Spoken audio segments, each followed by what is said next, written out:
Welcome students in the wizard studies. Dear students, हमने पिछले class में एलिमेंट्री कैनाल में होने वाले डाइजेशन यानी कि पाचन का अध्ययन किया था। हमने बताया था कि यहाँ मुख ग्रासन गुहिका यानी बक्कोफेरेंजियल कैविटी से यकृत और गॉल ब्लैडर की में होने वाली प्रक्रियाएं आपको मेरे द्वारा बताई गई। आज मैं यहाँ से नीचे यानी कि अग्न्याशय, छोटी आंत, बड़ी आंत के बारे में आपको और बताऊंगा। चलिए आइए शुरू करते हैं अग्न्याशय के बारे में।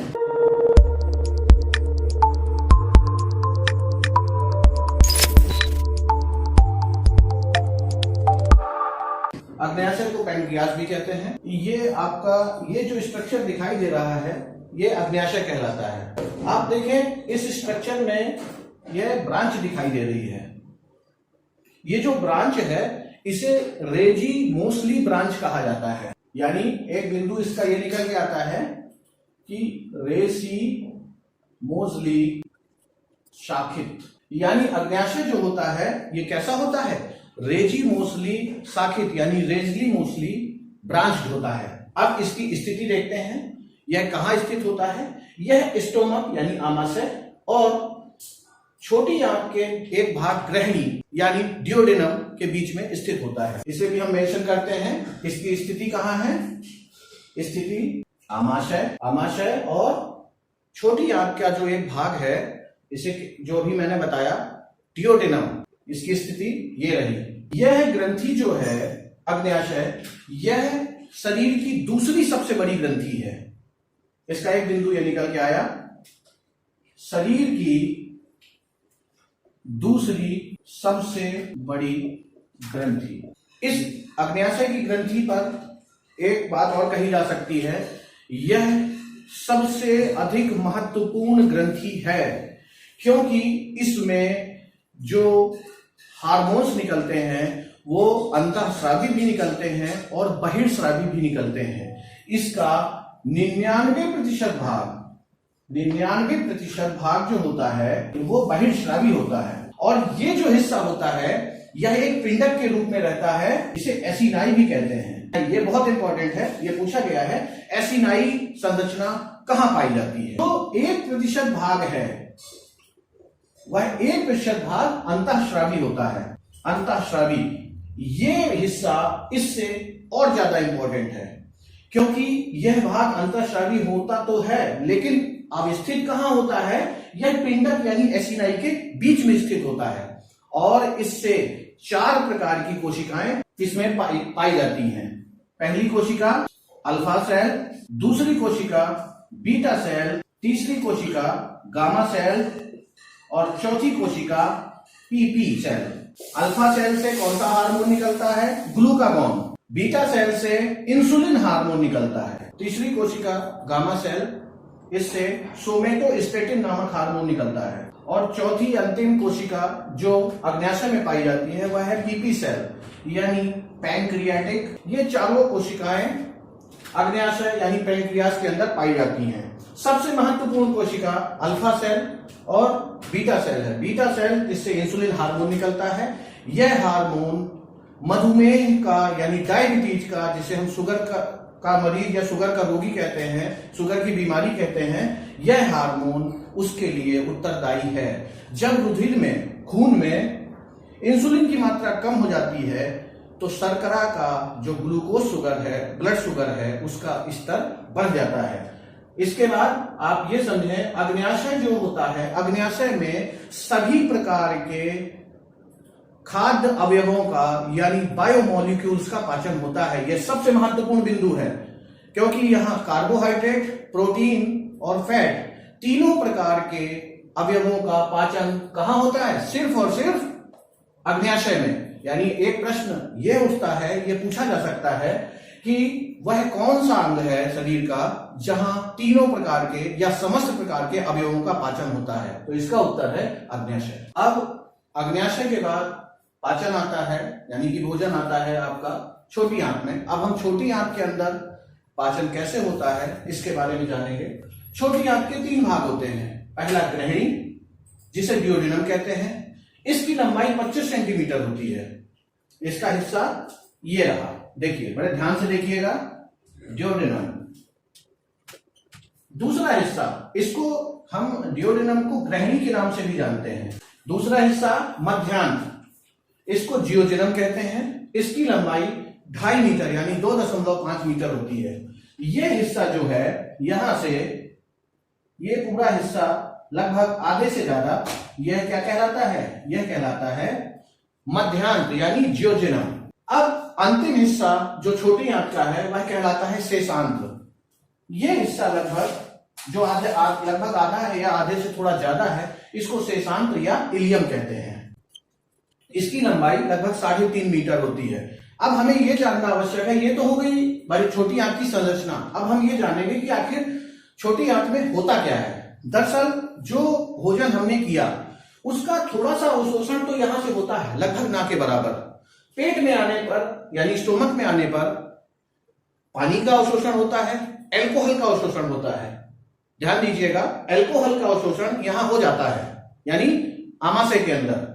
उसके बाद भोजन जब आगे बढ़ता है, यहां पाचन रस सब मिलने के बाद जब भोजन का पाचन हो चुका होता है, जब वह छोटी आंत में आता है, उसके बाद उसका अवशोषण होता है। यानी जितने भी उसके अंदर पोषक तत्व हैं सभी का अवशोषण कहां प्रारंभ हो जाता है? छोटी आंत में। और इसको प्रारंभ कौन करता है? इसको करते हैं रसांकुर। यानी रसांकुर संरचना कहां पाई जाती है? छोटी आंत में। रसांकुर, इसको अंग्रेजी में विलाई भी कहते हैं। यह संरचना कहां पाई जाती है? छोटी आंत में। इसकी संरचना उंगली के आकार की होती है, कुछ ऐसा, जैसे उंगलियों का साइज होता है उस तरह ये विलाई होते हैं। ये जल का, खनिज तत्वों का, कार्बोहाइड्रेट्स वगैरह जो पाचन के फलस्वरूप जो उत्पाद बने वो सारे के सारे अवशोषित हो जाते हैं और साइटोप्लाज्म में चले जाते हैं। साइटोप्लाज्म कहां होता है? आपने पिछली कक्षाओं में पढ़ा भी होगा कि साइटोप्लाज्म जो होता है वह कोशिका का द्रव्य है। कोशिका द्रव्य को साइटोप्लाज्म कहते हैं। ठीक है। लगभग 40 लाख से 50 लाख 40 लाख से 50 लाख विलाई यानी रसांकुर कहां पाए जाते हैं? छोटी आंत में। यानी अवशोषण आपको समझ में आ गया होगा कि जल, खनिज तत्व, कार्बोहाइड्रेट, प्रोटीन जो भी है, जो भी पोषक तत्व है, सभी का अवशोषण कहां होता है? छोटी आंत में। लीवर कुहन की दरारें, यह एक स्ट्रक्चर होता है, ध्यान देना, बहुत इंपॉर्टेंट प्रश्न है ये। लीवर कुहन की दरारें यह कहां पाई जाती हैं? यह पाई जाती है छोटी आंत में। यह कंपटीशन एग्जाम का बहुत महत्वपूर्ण प्रश्न है कि लीवर कुहन की दरारें कहां पाई जाती हैं। आपका उत्तर होगा छोटी आंत। एलिमेंट्री कैनाल में अगला हिस्सा छोटी आंत के बाद आता है बड़ी आंत। यहां भी बहुत देखने वाली बात है, इसके भी 3 भाग होते हैं। इसका बड़ी आंत का पहला भाग है सीकम, दूसरा भाग है कोलन और तीसरा भाग है रेक्टम। इसको मलाशय भी कहते हैं। अब देखिए, हम चित्र में समझते हैं कि ये संरचनाएं कहां पाई जाती हैं। यह जो छोटी आंत और बड़ी आंत जहां मिलती हैं, इसको कहते हैं सीकम। यह स्थान कहलाता है सीकम। अगला, यहां से लेकर, ध्यान देना बच्चों, यहां से लेकर यह पूरा स्थान यहां तक, यह कहलाता है कोलन। अब इसमें एक चीज और ध्यान दो, कोलन के 3 भाग हो जाते हैं। यहां से लेकर यहां तक जो स्ट्रक्चर है यह चढ़ता हुआ कोलन है, यानी इसे कहते हैं असेंडिंग कोलन। यहां से लेकर यहां तक का जो भाग है इसको कहते हैं ट्रांसवर्स कोलन, और यहां से लेकर यहां तक का जो भाग है ये उतरता हुआ कोलन है, इसको कहते हैं डिसेंडिंग कोलन। ठीक है। कोलन के आगे का जो हिस्सा होता है यानी कि बड़ी आंत का तीसरा भाग, रेक्टम यानी कि मलाशय, यह हिस्सा, इस रेक्टम को ही मलाशय कहते हैं। यहां अवशोषण होने के बाद, छोटी आंत से अवशोषण होने के बाद जब पचा हुआ भोज्य पदार्थ आपकी बड़ी आंत में पहुंचता है, उसके बाद यह यहां से पहुंचते हुए रेक्टम में जाता है जो अपशिष्ट होता है, और यहां एनस से बाहर निकल जाता है। ठीक है। एनस को मलद्वार भी कहते हैं। यहां एनस से वह बचा हुआ जो अपशिष्ट है बॉडी का वो सब बाहर निकल जाता है। एक चीज ध्यान देना है, यहां एक छोटी सी स्ट्रक्चर आपको दिखाई दे रही है, सभी लोग ध्यान से देखें, यह जो स्ट्रक्चर है, ये स्ट्रक्चर, इसको कहते हैं अपेंडिक्स, वर्मीफॉर्म अपेंडिक्स। यह छोटी आंत और बड़ी आंत के जोड़ पर होती है। इसका कार्य क्या है, हमें यह भी जानना चाहिए। इसका कार्य दरअसल मानवों में नहीं है, मानवों में यह एक अवशेषी अंग के रूप है। अब आपको पता होना चाहिए कि अवशेषी अंग क्या है। दरअसल वह चीज जो कभी हमारे पूर्वजों में थी, लेकिन आज उसका काम न होने के कारण वह हमारे शरीर में अवशेष के रूप में रह गई है, उसको अवशेषी अंग कहते हैं। एक आध उदाहरण से समझ लेते हैं।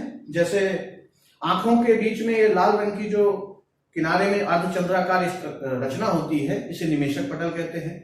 कान का हल्का सा हिलना मांसपेशियों के द्वारा, इसे कर्ण पल्लव की पेशियां कहते हैं। हाथों में पाए जाने वाले रोम, और यह अपेंडिक्स, यह अवशेषी अंग है। इसके बारे में और अधिक मैं आपको जब मैं जैव विकास पढ़ाऊंगा तब आपको इसकी जानकारी दूंगा। यह स्ट्रक्चर जो है पशुओं में बहुत होती है।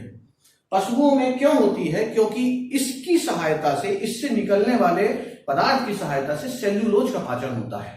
चूंकि हम हरी घास पत्तियां कच्ची खाते नहीं हैं, इस कारण से हमें सेल्यूलोज पचाने की आवश्यकता नहीं पड़ती। यानी ये हमारे शरीर में अवशेषी है, इसका कोई काम नहीं है, लेकिन पशुओं में ये आज भी पाई जाती है। एक बिंदु, एक इंपॉर्टेंट बिंदु है बड़ी आंत का कार्य, यानी स्वांगीकरण। इसको जरा ध्यान से समझो, स्वांगीकरण को जरा समझिए। मैंने अभी 2 मिनट पहले बताया था कि अवशोषण क्या है। अवशोषण है पोषक पदार्थों को खींचकर जीव द्रव्य में मिला देना, ठीक है, इतना समझ गए। और स्वांगीकरण है कि वह जो पोषक पदार्थ एकत्रित किया गया है, जो पोषक पदार्थ एकत्रित किया गया है साइटोप्लाज्म यानी जीव द्रव्य के अंदर, उसको जहां उसकी आवश्यकता है वहां तक पहुंचा देना। समझ गए? यानी पोषक पदार्थों का अवशोषण जो है वो अवशोषण कहलाता है, जो छोटी आंत में होता है, और बड़ी आंत में होता है स्वांगीकरण, यानी कि जो पोषक पदार्थ हैं साइटोप्लाज्म में जो मिलाए गए हैं, उनकी जहां आवश्यकता होगी वो वहां पहुंचा दिया जाएगा। शेष जल का अवशोषण बड़ी आंत में हो जाता है। जितना भी जल एक्स्ट्रा होता है वह आपके शरीर से बाहर हो जाता है, बाकी समस्त जल जो शरीर को आवश्यकता है उसका अवशोषण हो जाता है, ठीक है। एक बिंदु मैं पढ़ाते समय पिछली कक्षा में भूल गया था।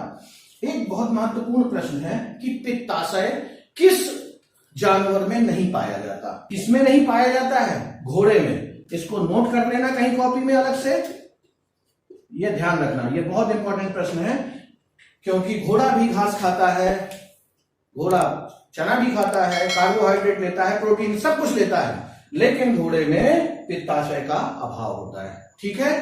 तो बेटा ये आपका डाइजेशन पूरा हुआ। डाइजेशन में जो संरचनाएं हैं, जो रिएक्शंस हैं, कौन सा एंजाइम क्या करता है, इसको मैं आपको अगली कक्षा में पढ़ाऊंगा। धन्यवाद।